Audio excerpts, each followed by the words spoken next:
here today to really think together about the problem that we are facing in terms of science, technology, engineering, and mathematics.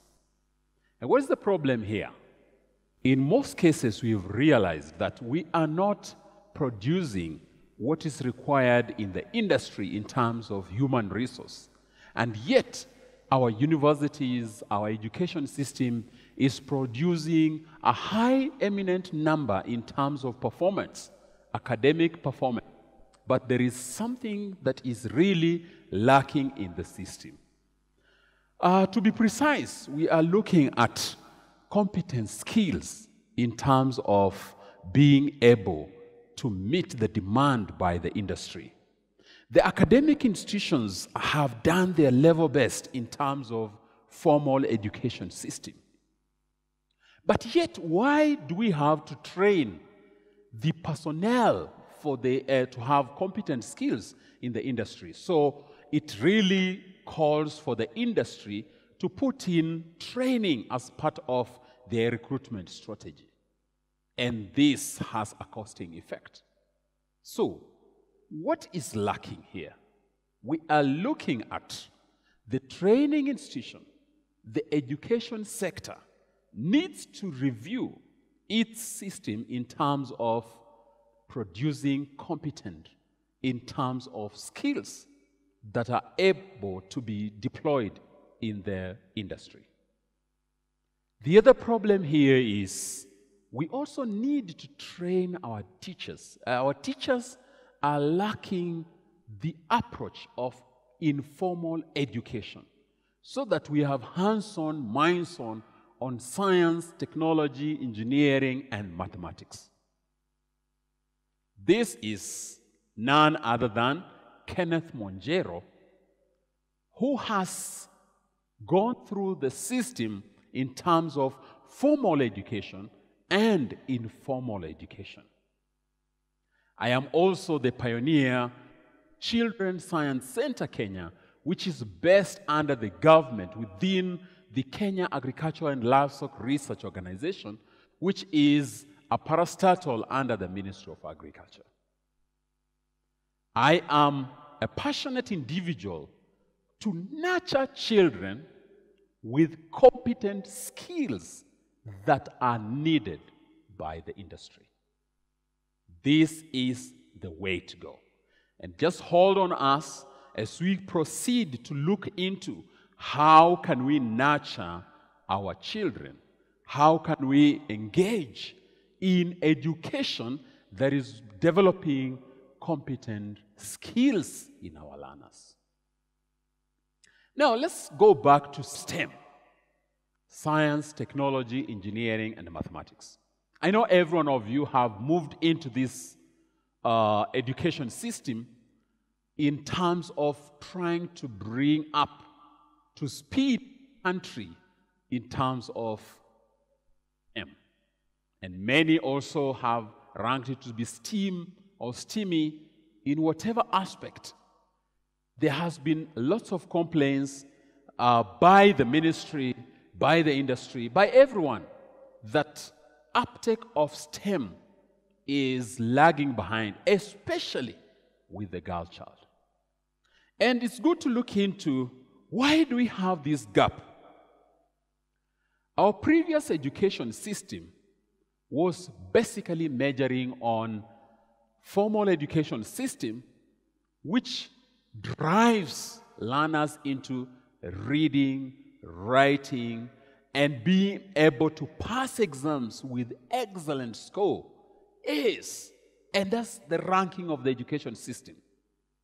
But then at the end of it, when we join the industry, yes, it's true, it's good that we are going to look at what performance a learner or an expertise achieved in the education system. But the other thing is the main key requirement by the industry is to look into which skills do you have that we need. And when we do such kind of interviews, we find these learners from the university, graduates and all that, they don't have competent skills that we need for the industry. What does it imply?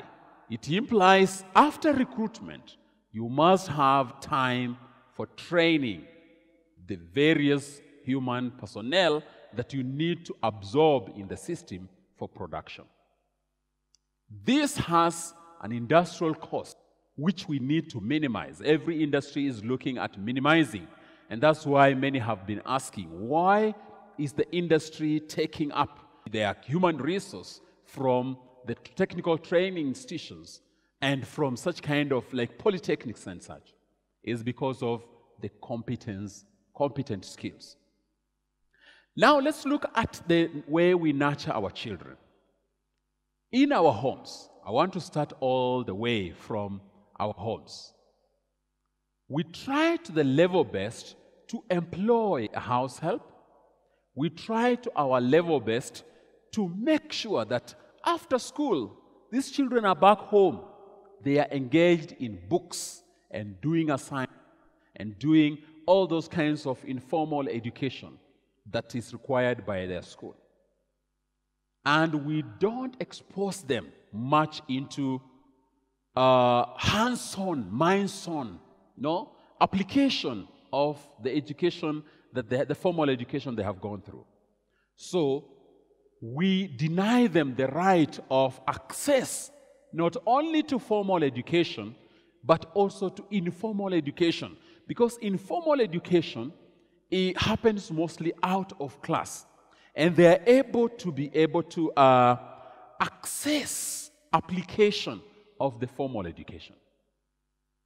Most parents will say, do not touch water, do not do this, do not do cooking, do not do this, do not, and that do not touch, do not interact with the informal system or the industrial system limits knowledge on how the formal education system is going to apply in an informal setup. The same applies to school. In our education system, you find mostly the learners are seated down and the teacher is in front of the class and teaching and, passing the formal education, which is ratified, which is in line with the curriculum. So going off the curriculum is like an added task to us. So you'll find that they are more aligned to the curriculum, that we need to use these books, we need to read this, we need to take our learners through these subjects, these units and all that, which is very good because that is how they understand how the systems operate. But there is very limited informal education or out of class. So these learners are more oriented to formal education for exams other than its application in real-time life. Look at your child knowing all safety measures, knowing all applications in terms of calculations, knowing all that, but that child has never been given even money to go buy an item and know what cost implication or what balance the child has been given, or in an application, there's that kind of limited exposure. So what it means, you are bringing up a child who is not able to carry out activities in line or as that child applies the education they attained in school. Would you prefer to have a child who knows how to do things or a child who knows how to read and write? We need both. And this applies. The way an eagle soars in air, it flies on two wings. So we need the formal education as far as informal education. We need this education of knowing the principles of science and all that, and engineering and all that, but at the same time, we need them to look at its application in real-time life. When a child sees a moving vehicle, they should be in a position to understand the principles at which they attained in the school education system. Now, let's look at what really causes this. We've looked at the curriculum. The formal curriculum has a very narrow end in terms of informal education, learning out of class. We are more oriented to learning within the class setup. And mostly 80% or even over 80%, you find that that student, that learner is in class setup. That is the education system. The other issue is very few schools have links to the industry in terms of tours and co-curriculum and all that. Why that exists is because the industry has not been sensitized enough by the government that we need them in the education sector, not only in the product development. And this sends the Ministry of Education in looking into not only schools as educational institutions, but also industry as an educational system, because they need to allow learners to visit their industry, to visit and look at the whole infrastructure and look at the whole application and link the formal education and the industry. And that's what is lacking. Now, let's look at our teachers. Now, the setup of the training institutions, as I said, universities, there is very limited industrial connectivity within the university and the industry itself. How many universities have enough laboratories, enough production system so that they utilize the formal education in line with the informal application for their education within their institutions? Because we should not just be putting pressure to the industry who are developing products out there, but we should bring the industry into our training institutions, especially the higher training institution. You need a university to have product development systems. And this product development system or industrial approaches in the training institutions should be operated not only by hired personnel and locked out from students, but students should come and be part and parcel of the industrial staff, so to say. So, at the end of university or academic, degree or graduation, other than just showing the research project that you have done, you should be showing a product that you have developed. And that will really equip you with the skills that you need in line with your professionalism, so that when you are now out in the industry, you are just able to continue in the production system. So how about our teachers? Teachers' training institutions always use the formal education curriculum. And this is the gap that we are talking of. So right now, like for instance, our country, Kenya, has done us so proud because we have rolled forth the competence-based education. And this competence-based education system is really looking at competent skills, 21st century skills that are applicable to the current industrial sector. And this is how we are able to develop our children to know the process of product development or applied education all the way from early childhood education. So the teachers' training institutions need also to deploy the same approach so that these teachers are equipped with skills, hands-on, minds-on skills that they may be able to use in the day-to-day training system. In the formal education system, they are not only basing on exam-oriented in terms of performance, in terms of comprehension, in terms of the knowledge they have attained through classwork, but they should be able to evaluate their learners in terms of skills-based, in terms of talents, in terms of how they have applied what they have attained in class and now in the outside environment. And now we'll bring up learners, we'll bring up competent learners who are able to solve current issues that we have faced at home, outside home, and also in the industry.